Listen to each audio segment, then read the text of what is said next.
messieurs, bonsoir. Bienvenue dans ce nouveau numéro de votre émission L'Aparté. Alors ce soir, nous avons un invité très spécial. Il fait partie de ces personnes qui ne se font pas de limites. Je vous laisse découvrir sa biographie avec Sarata Fofana.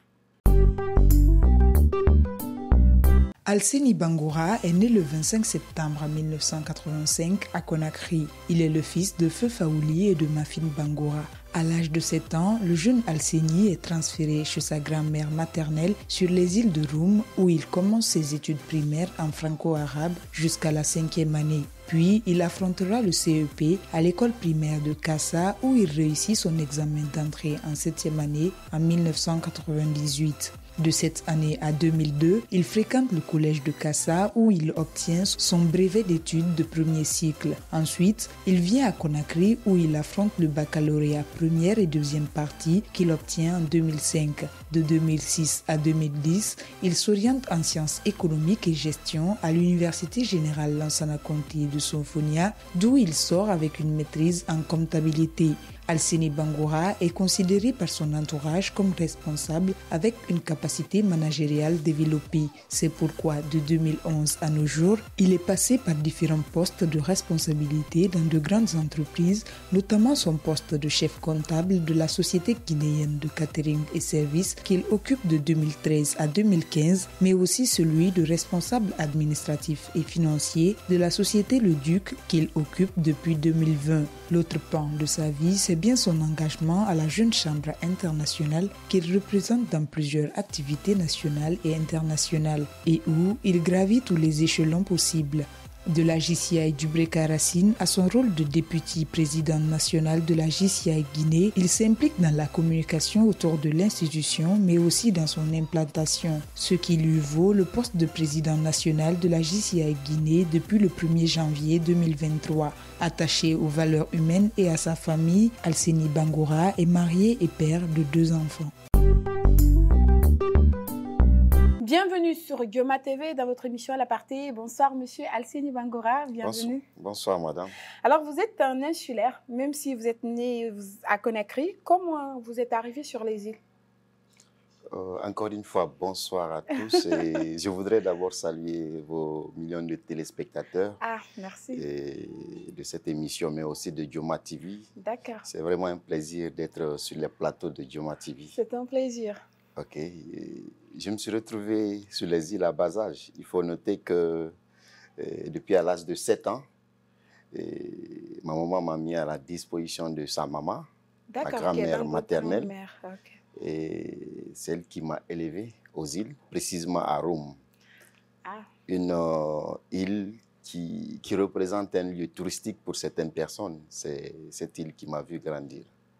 Et vous avez passé votre vie que sur les îles de Roum ou vous avez changé d'île après? Oui, parce que s'il faut calculer l'évolution, c'est à partir de 7 ans, je suis parti aux îles. De 7 ans jusqu'à 17 ans, je suis sur les îles parce que vers 18 ans, 19 ans, j'y faisais maintenant Kassa parce que tout ça, c'est des îles.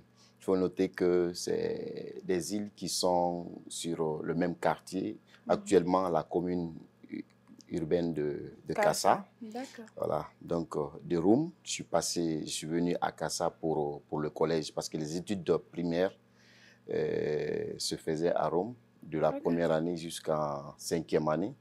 À l'époque, il n'y avait pas 6e année, donc il m'a fallu être auprès de la grande sœur à Kassa pour continuer les études, la fin de cycle primaire et entamer tout le collège. Le collège et jusqu'au baccalauréat, c'était à Kassa? Non, jusqu'au brevet d'études. C'est jusqu'au brevet. Et après le brevet, je suis venu maintenant à Conakry pour continuer le lycée. Mais c'est ce qui sort de l'ordinaire, parce que ce n'est pas pour être méchante, mais pour une personne qui connaît un peu la vie des insulaires, sur 100 jeunes, 10 n'arrivent même pas au collège. Comment vous avez réussi à vous démarquer de cette jeunesse insulaire pour vous tracer votre propre chemin? Bon, je voudrais tout d'abord remercier ma grand-mère, parce que quand vous dites que l'enfant se démarque, ça dépend de son éducation. Oui. L'éducation que j'ai reçue à la base a été vraiment une bonne éducation parce qu'il faut noter que je viens d'une famille aussi très pauvre, il faut noter. Et à chaque fois, ma grand-mère me rappelle de mon origine, de ce que ma famille est. Donc, conscient de cela, j'ai pris les études au sérieux. Bien entendu qu'il y a plein d'opportunités, plein de facilités qui se trouvent sur ces îles. Parce qu'un insulaire, tu peux sortir, pêcher et rapidement se faire rapidement de l'argent, ou bien courir derrière les touristes qui apportent beaucoup d'argent aux jeunes. J'ai vu tout cela, mais moi, je n'ai jamais suivi ces trucs. Par contre, j'essayais de ramener mes amis vers les études pour que nous puissions avancer nos études. C'est ce qui fut fait avec le groupe que moi, je présidais. Nous avons tous traversé les îles parce qu'il faut traverser. Quand tu traverses, ça devient une première étape de ta vie parce que ça veut dire que tu as fini le collège. Il faut venir maintenant à Conakry pour faire le lycée. Donc, c'est l'éducation, le courage et aussi l'amour des études. Et vous êtes revenu à Conakry pour faire le lycée. Comment vous vous êtes habitué, vous qui êtes déjà habitué à la vie insulaire? C'est comme une vie où on a vraiment du mal à se détacher, même si vous n'aviez pas accès à tout sur les îles, mais la vie est très apaisante. Comment vous avez réussi à vous adapter à la vie de Conakry? Bon, avec du monde, les embouteillages, les voitures, c'est beaucoup plus compliqué. Hein? Honnêtement, ça n'a pas été facile. Ça n'a pas été facile parce que, d'abord, quand on était aux îles, c'était difficile pour nous de traverser. On traverse généralement à l'occasion des fêtes pour venir acheter des habits de fête. Et repartir le même jour, sans même si tu as la possibilité de dormir, tu ne dors pas. Parce que pour nous, là-bas, il y a l'aisance qu'il faut, bien entendu qu'il n'y a pas de courant. Mais nous avons la bonne humeur, nous avons aussi du bon vent. Arriver à Conakry et surtout résider encore en ville à Sandavalia, dans un quartier où il y a beaucoup de monde, c'était pas très facile pour moi. J'étais pressé que le samedi arrive, le vendredi soir après l'école, c'est la traversée directement, je me retourne. Donc, j'ai fait au moins jusqu'à une année sans me détacher des îles. Vous étiez totalement déphasé quand même. Déphasé de... Quitter les îles. Les îles, franchement, quand je revois encore les images des îles, vous retrouvez au cœur de Kaloum, avec tellement de monde, tellement de voitures, tellement d'activités en semaine. Mais vous, quand même, vous avez réussi à trouver une place dans ce monde, surtout à l'école également. Effectivement, c'est ça aussi. C'était quoi le petit secret? C'est ça aussi qui m'a permis de m'installer encore beaucoup plus à Conakry. Parce que quand tu quittes les îles, tu quittes aussi certains groupes d'amis où vous n'avez pas d'autres orientations scolaires. Vous n'avez pas les mêmes orientations scolaires, donc forcément, vous vous séparez. Et au lycée, tu vas te retrouver avec d'autres amis peut-être qui vont t'aider à t'installer. Et ce sont ces amis-là qui m'ont retenu d'année en année à ce que je m'intègre à Conakry et au finish. Difficile pour moi maintenant de traverser. Ah, mais bien, ah ouais? Oui. Vous avez quitté les îles depuis combien de temps? Bon, sauf maintenant, actuellement, quand il s'agit maintenant, comme je vois beaucoup plus des amis qui traversent, et je prends les groupes d'amis pour les faire découvrir les îles. Et ça, si... Par an au moins, c'est juste 2 fois peut-être actuellement. Mais avant, vous qui partiez ou revenez des îles avec les pirogues, maintenant comment vous partez? Est-ce que vous avez encore le courage de monter dans les pirogues? Actuellement, il faut noter que je n'ai pas le courage de prendre les pirogues communes avec les autres. Pour une personne qui a vraiment vécu là-bas? Si c'est avec les amis et autres, je préfère aller au petit bateau, prendre une vedette partir. Pour être en sécurité ou prendre une barque entièrement pour le groupe. Mais pas dans le transport commun, comme d'habitude. Et tout à l'heure, vous nous aviez parlé de votre grand-mère avec qui vous étiez très proche et vous avez passé une bonne partie de votre enfance avec elle. Quel souvenir vous gardez d'elle? Vous savez, moi, j'étais toujours proche d'elle, surtout après la prière de 20 h. J'étais toujours auprès d'elle. Me partageait toujours des bons conseils. Et surtout, le moment où je devais la quitter pour venir à Kassa auprès de ma sœur, elle me faisait asseoir chaque soir pour me dire que tu as vu, quand tu arrives à Kassa là-bas, ta sœur ou son mari, ils vont poser des choses sur la table, c'est pour t'essayer, pour voir est-ce que tu vas prendre ou tu ne vas pas prendre. Et tu sais, quand tu prends, sans qu'ils ne sachent que tu utilises cela, ça va devenir comme si c'est mon nom qui sera gâté. Comme ça va dire ils vont dire que je n'étais pas bien éduqué. Et tu sais que tu ne fais pas ça ici. Donc, ne fais pas la même chose là-bas.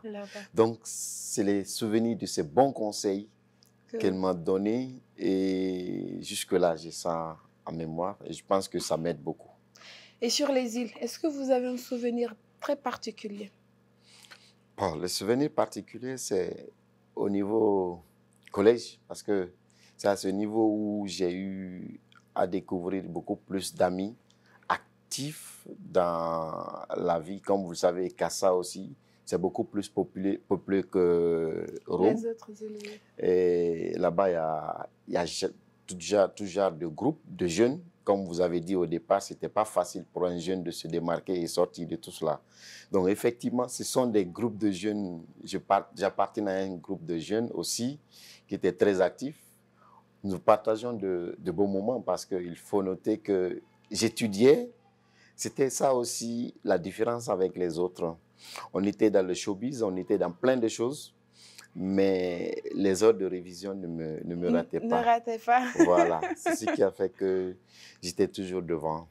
Donc, ce sont des bons souvenirs avec mes amis d'enfance, avec lesquels j'ai organisé souvent des concerts, on faisait venir des artistes, on était pleinement même dedans. Et ce sont ces souvenirs-là aussi qui me marquent, que je n'oublie pas. Hein. Je n'oublie pas parce que je me retrouvais comme ça et aujourd'hui, je suis dans un autre monde qui est totalement différent de ce que je vivais à Kassa. Et parlez-nous du groupe Les Insulaires. Oh, Les Insulaires, c'est un groupe de rap, un groupe de musique urbaine auquel j'appartenais. On était deux, mais il y avait tout un monde autour de nous parce que les insulaires, les habitants des îles de Los, ils nous prenaient comme leurs futurs artistes, groupe de musique. Bon, fort malheureusement, au lycée, nous avons délaissé, surtout après le bac.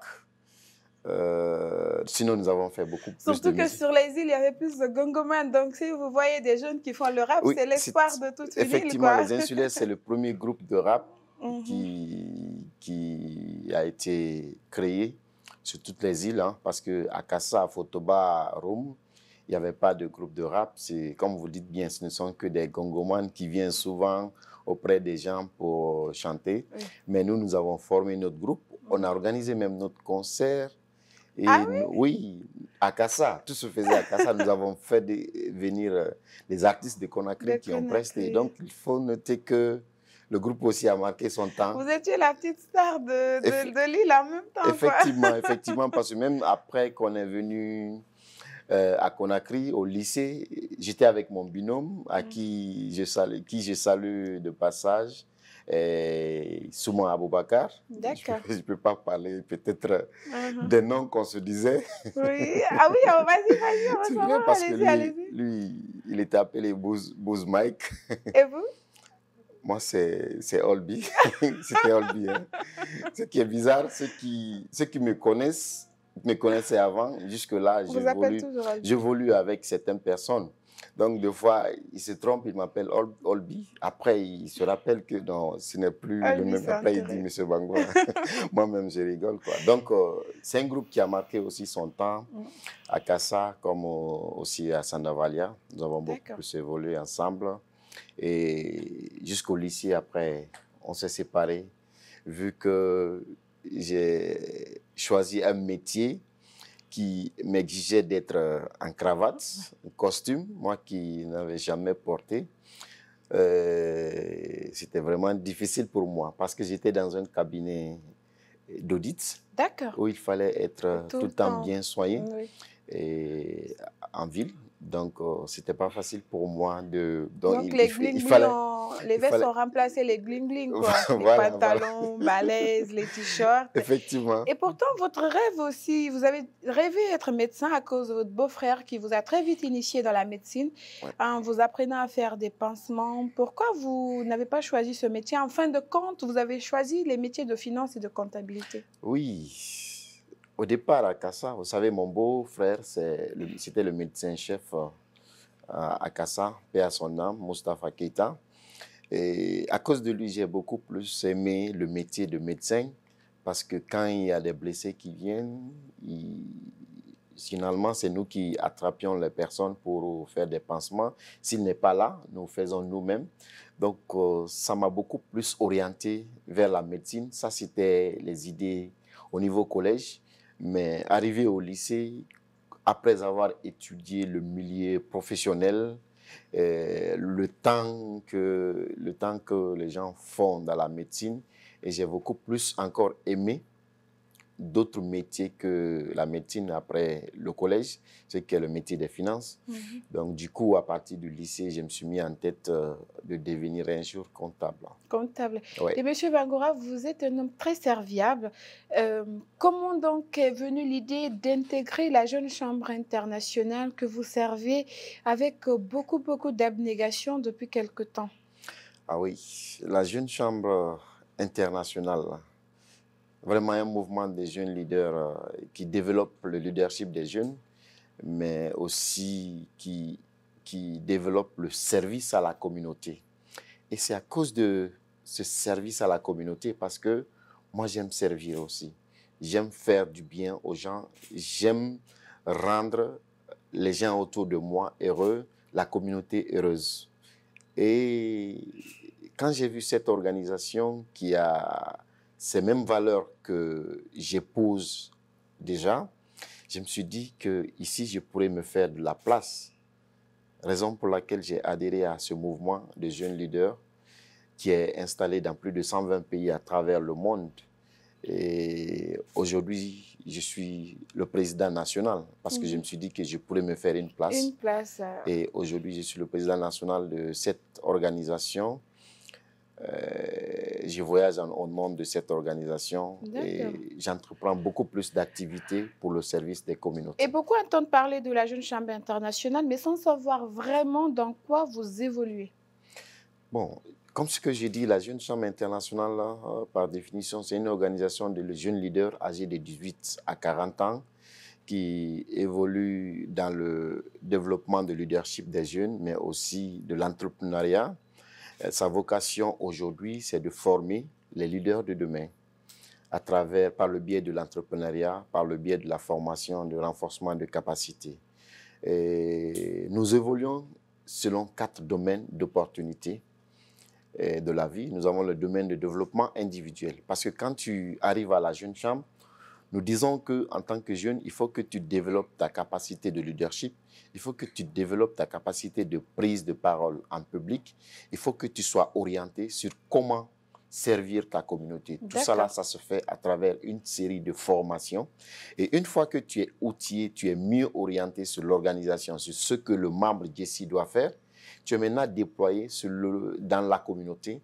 C'est d'où le deuxième volet, domaine de l'impact communautaire. Ici, la Jeune Chambre identifie, on peut venir dans une communauté, on trouve que les élèves sont en train de souffrir ou il y a des jeunes filles qui ne sont pas scolarisées. La Jeune Chambre identifie les problèmes de ces communautés. Nous attirons l'attention des partenaires, mais aussi de l'État, et nous montons des projets pour résoudre ces problèmes qui se trouvent dans cette communauté. Oui. Et nous développons aussi dans le troisième volet l'entrepreneuriat jeune. Parce que nous estimons qu'en tant que jeune, pour que tu sois indépendant et que tu ne sois pas manipulé, utilisé à d'autres fins, il faut que tu entreprennes. Et l'indépendance financière pour nous passe forcément par l'entrepreneuriat, raison pour laquelle ce troisième volet qui est le développement business et entrepreneuriat permet ici de créer au sein de notre organisation beaucoup plus de jeunes entrepreneurs. Un quatrième domaine, c'est le domaine de développement international. Parce que la JCA est ouverte au monde. Elle est installée dans plus de 120 pays à travers le monde. Donc, quand tu es une autorité de l'organisation, la Jeune Chambre, c'est que tu es connu dans plus de 120 pays et tu côtoies plus de 120 personnalités de 120 pays différents. Et c'est ce que nous faisons à travers nos différentes formations, nos différentes activités de voyage, participer à des manifestations internationales, des concours internationaux, bien sûr. C'est ça le quatrième volet. Donc, ce sont les 4 domaines d'opportunité que la JCI utilise pour réaliser des impacts sur le terrain. Et vous, vous êtes président depuis janvier 2023. Oui. Et quelles sont les actions que vous avez posées au sein de la JCI? Voilà, la JCI, d'abord, avec son principe un homme, un an, un mandat, je n'ai que le 1er janvier, du 1er janvier au 31 décembre pour réaliser tout ce que j'ai planifié. Bien entendu que c'est une suite logique d'un plan stratégique qui a été adopté au niveau mondial, que nous mettons en œuvre au niveau national. Plusieurs actions sont menées déjà sur le terrain parce que, en tant que président national, je coordonne, je suis le directeur général de l'organisation. Mais il y a des organisations locales. Nous sommes représentés dans les préfectures, dans les localités, dans les communes, à travers des organisations locales. Et concrètement, ce sont ces organisations qui réalisent des projets. À travers les 4 domaines que je viens de citer, ce sont ces organisations qui réalisent ces différents projets et nous pouvons, en tant que bureau national, appuyer, accompagner, c'est-à-dire faciliter leur insertion, le positionnement de l'organisation au niveau des gouvernements, au niveau des partenaires. C'est ce que nous faisons, raison pour laquelle, après déjà, parce que le PNUD, c'est un ancien partenaire de la JCI, mais depuis plus de 6 ans, le partenariat a été coupé. Donc, en tant que nouveau président, la première des choses que j'ai eu à faire, sous l'appui de monsieur le parrain du mandat, que je salue de passage, monsieur Tierno Mamadouba, TMB, qui est le conseiller personnel du chef de l'État. Avec son appui, nous avons rencontré le représentant pays de PNUD pour renouer un peu le partenariat qui existait avec la JCI, parce que sans ces partenaires, nous ne pouvons pas mener beaucoup plus d'impact sur le terrain. Donc, la JCI, nous avons eu à relever ce défi. D'autres défis encore, nous avons appuyé parce que c'est une organisation aussi qui appuie le gouvernement dans la mise en œuvre de sa politique de développement, que ce soit en éducation, que ce soit en accompagnement communautaire ou sur d'autres volets en santé, par exemple. Nous œuvrons dans ce sens pas mal que 2 mois, pas plus que 2 mois. Nous avons accompagné le ministère de l'enseignement préuniversitaire à l'organisation de la Semaine nationale de mérite scolaire, où la JCI Guinée a été sollicité pour être le coach de tous les candidats venus de toutes les différentes régions et aussi être le jury, assurer le jury de ces concours. Très bien. Et vous êtes président de la JCI, vous venez des îles, vous voyez un peu la situation des jeunes sur les îles. Est-ce que vous avez un projet pour ces jeunes insulaires? Oui, exactement. J'ai des projets pour ces jeunes insulaires. Quels sont ces projets? Je passe par une organisation locale qui est à Kaloum, Conakry Elite, parce qu'il y a une organisation potentielle. Mon premier projet d'abord, c'est d'activer une organisation de la jeune chambre à Kassa. Parce que moi, je sais ce que je bénéficie dans cette organisation, sauf si je suis égoïste, ne pas installer cette organisation à Kassa. Parce que ça façonne les jeunes, ça change leur mentalité. Et le premier projet communautaire que j'ai identifié pour les jeunes de Kassa, d'abord, c'est la mise en place de cette structure pour qu'eux-mêmes, ils identifient les problèmes des îles de l'os et attirer l'attention des partenaires. Et ensuite, ensemble, nous allons mener à bien pour réaliser ces activités. Autre chose, à Kassa, Kassa comme Rome, ce qui me met mal au cœur, c'est que vous pouvez voir actuellement une petite fille qui n'a même pas 18 ans, mais qui a des enfants. Et ça me choque. C'était une situation qu'on vivait même avant même qu'on ne quittait, parce qu'à travers les étrangers qui viennent. Donc, un grand projet de campagne de sensibilisation, mais aussi d'insertion de ces jeunes filles que nous sommes en train de planifier pour Kassa, pour que ces jeunes filles soient conscientisées et qu'elles soient beaucoup plus orientées dans les métiers qui peuvent les aider à oublier la dépendance financière de ces étrangers qui les mènent sur de mauvais chemins. Et puis, pour essayer d'avoir au moins un avenir un peu plus radieux. Mais effectivement, Alors, est garanti. vous l'avez constaté, nous sommes avec M. Alseni Bangoura, qui est le président national de la Jeune Chambre internationale. À présent, M. Bangoura, nous allons passer à la rubrique J'avoue.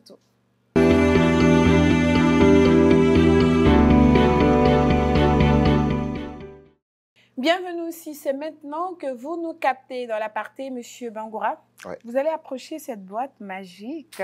OK.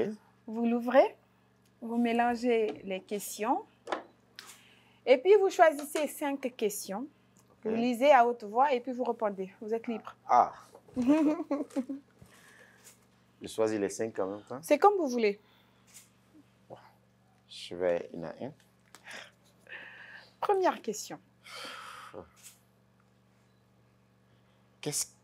Qu'est-ce qui vous inspire en ce moment?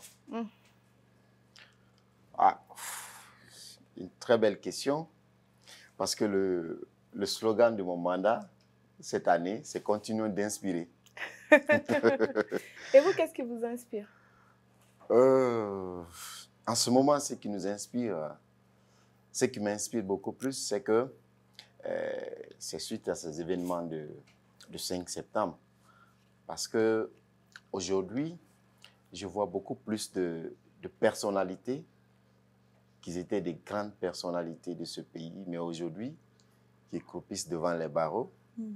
Et on ne sait pas s'ils ont raison ou tort, mais c'est la justice qui va en décider.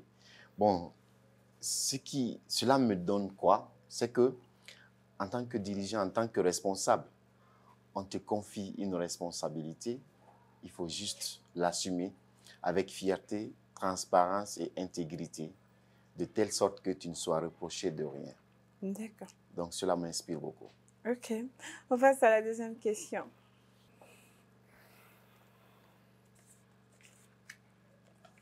Le meilleur moment de votre journée. Voilà, donc je voudrais signaler d'abord que je suis aussi employé d'une entreprise. Je suis DAF dans une société française de la place. Donc, le meilleur moment de ma journée est que, vous savez, en tant que responsable et en tant que cadre d'entreprise, tu t'assignes beaucoup plus de tâches en début de journée. C'est quand j'aurai épuisé totalement ces tâches que je me retrouve en bonne forme. Ça, c'est le meilleur moment de ma journée. Ça, c'est la deuxième. On va maintenant à la troisième question. Oui. La troisième question. J'espère que ça ne va pas être compliqué. Quelle serait votre destination de rêve en tant que pays? Oui, de pays, oui. Bon, pour finir ou pour... Par exemple, si une personne vient s'arrêter devant vous tout de suite et vous demande de donner un pays que vous souhaiterez rêver et qu'on vous donne le billet d'avion tout de suite, qu'est-ce que vous allez choisir automatiquement? Bon, je vais partir au Canada. Ah, d'accord. Vous aimez beaucoup le Canada? Effectivement, oui. OK. Troisième question, quatrième. Quatrième? Bon.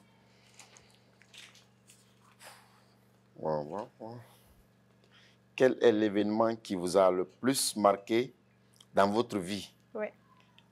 Positivement, négativement? Que ce soit positif ou négatif, quel que soit. Un événement que vous n'arrivez pas à oublier du tout. Bon, il se trouve que c'est un événement très triste pour moi.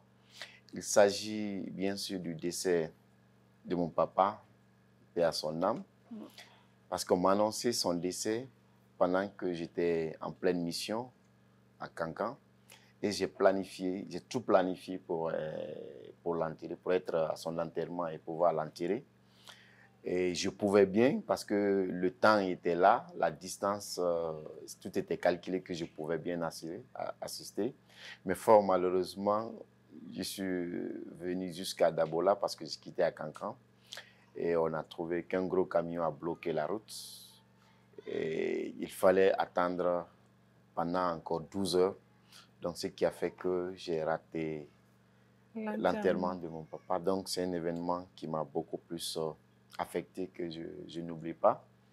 Parce que moi, je sais quand même que j'étais très aimé par mon papa. Il s'est beaucoup plus investi dans mon éducation, surtout le cycle supérieur, beaucoup plus. Donc, c'est un événement qui m'a marqué. Désolée. Merci. Ça, c'est la 4e, 5e et la toute dernière. La dernière? Oui. Dernière. Avez-vous une devise? Ouais. Bien sûr. J'ai une devise que j'avais il y a longtemps. Quand j'ai pris aussi les rênes d'une organisation aussi grande, j'ai transcrit les mêmes devises comme notre principe directeur, à savoir inspiration, motivation, engagement et pérenniser les acquis. Merci d'avoir répondu à ces questions, M. Bangoura. Et vous êtes marié, père de 2 enfants. Vous êtes à la tête d'une organisation. Vous êtes également employé dans une entreprise. Ouais. Comment vous arrivez à partager tous ces moments, c'est-à-dire vous occupez de la GCI, vous occupez de votre travail, vous occupez de votre vie de famille? Oui, c'est la question qui m'a été toujours posée par les membres même de l'organisation, parce que je voudrais aussi vous signaler que je suis en même temps entrepreneur. Okay. Je suis un conseiller fiscal. J'assiste aussi les entreprises dans la mise en œuvre, dans la mise en place de leur comptabilité à travers mon cabinet. Je fais aussi les coachings privés. Donc, toutes ces tâches, ça ne peut être géré qu'avec la planification.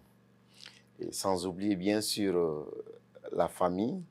Vous avez mentionné déjà, j'ai bien entendu 2 enfants, un garçon et une fille. Surtout cette année, ce n'est pas vraiment facile. Mais la famille, ma femme connaît bien la jeune chambre et elle sait que cette année, ça va être très difficile pour moi parce que en tant que président de cette organisation, je dois beaucoup plus répondre, à beaucoup plus d'invitations, beaucoup plus de sollicitations des membres, des organisations locales. Et le travail, la famille et puis le bénévolat, ça se gère très bien. Ça se gère très bien. Mais et votre travail, est-ce que votre côté bénévolat n'impacte pas le côté du travail? Non, non, pas du tout. Parce que le bénévolat, généralement, c'est à partir des week-ends. Tous les membres de la JCI, ils sont occupés à d'autres choses. Ils sont soit employés, soit entrepreneurs. C'est pendant les week-ends nous réalisons les activités. Et durant toute la semaine, c'est les planifications. On s'occupe à nos boulots. Mais le week-end, c'est la réalisation. L'avant-dernière question, M. Bangoura, vous êtes quel type de mari? Est-ce que vous êtes celui qui est dictateur ou le romantique? Hélas, cette question, c'est à ma femme de répondre. Mais je ne me reproche pas d'être dictateur. Parce que déjà, je suis d'une organisation qui prône la démocratie. Parce que chez nous, l'autorité doit s'appuyer sur la loi et non sur l'arbitraire. D'accord. Ce qui veut dire que je sais quand même que même dans le foyer, chacun a son droit, mais aussi son devoir.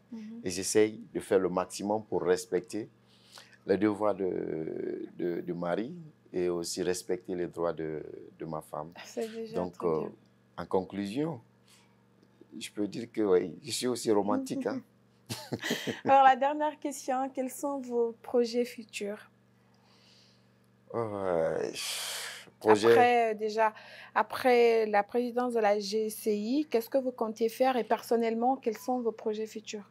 Bon, personnellement, vous savez, j'ai dit que je suis un entrepreneur. Tout ce que je veux faire après la présidence de la JCI, c'est beaucoup plus me concentrer sur mon activité professionnelle pour que je puisse développer des entreprises qui peuvent être à la longue un empire pour moi.